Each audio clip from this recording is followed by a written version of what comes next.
মহান আল্লাহকে আমরা না দেখে বিশ্বাস করি, তার সব আদেশ নিষেধ মেনে চলার চেষ্টা করি।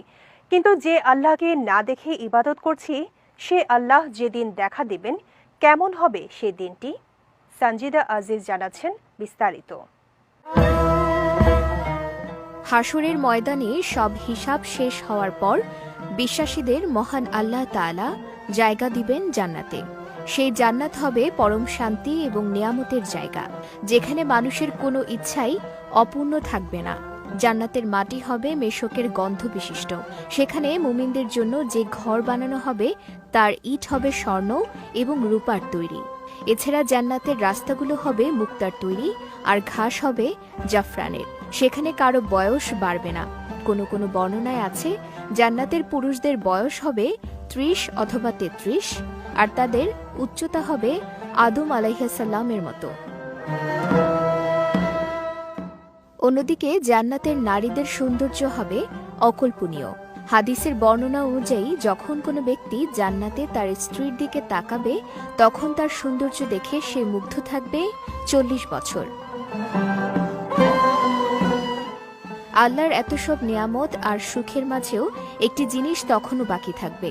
আল্লাহ একদিন সব জান্নাতবাসীকে এক জায়গায় জমা করবেন আর জিজ্ঞেস করবেন, হে ঈমানদারগণ, তোমরা কি জান্নাতে সন্তুষ্ট? আর কি চাও বলো? জান্নাতবাসী তখন বলবে, আল্লাহ, আমরা চাই যে আপনি আমাদের উপর সন্তুষ্ট হন। আল্লাহ বলবেন, আমি তোমাদের উপর সন্তুষ্ট, আর তাই তোমাদের আমি জান্নাত দান করেছি। এরপর আল্লাহ বলবেন, আমি তোমাদের একটা ওয়াদা করেছিলাম, সেই ওয়াদাটা পালন করা এখনো বাকি রয়েছে। মানুষ তখন অবাক হবে আর নিজেদের মাঝে গুঞ্জন করতে থাকবে যে কি সেই ওয়াদা? আল্লাহ তো আমাদের সৎ কাজের প্রতিদান দিয়েছেন, আমাদের মন্দ কাজগুলো ক্ষমা করেছেন, তার রহমত গুণে আমাদের জান্নাতে প্রবেশ করিয়েছেন। আর কি বাকি থাকতে পারে? এমন সময় জান্নাতের চারদিক ছড়িয়ে যাবে আলোতে। স্বয়ং আল্লাহ সেই জমায়েতে উপস্থিত হবেন আর বলবেন, কারা সেই ব্যক্তি যারা আমাকে কখনো দেখেনি কিন্তু তবুও বিশ্বাস করেছে? আজকে হচ্ছে বৃদ্ধির দিন, তোমরা যা চাও তাই দেয়া হবে। তখন জান্নাতবাসী বলবে, হে আল্লাহ, আমরা আপনাকে দেখতে চাই।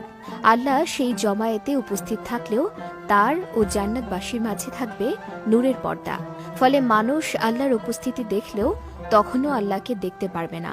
কিন্তু মানুষের কথা শুনে আল্লাহ সেই পর্দা সরিয়ে দিবেন, আর মানুষ প্রথমবারের মতো দেখবে তাদের মালিকের চেহারা। সেই মালিক যাকে না দেখে ইবাদত করেছে, ভালোবেসেছে, ভয় পেয়েছে। মহান আল্লাহ যেন আমাদের সবাইকে সেই দিনটি দেখার সৌভাগ্য দান করেন। আমিন। সঞ্জিদা আজিজ, বিজয় টিভি, নিউজ ডেস্ক।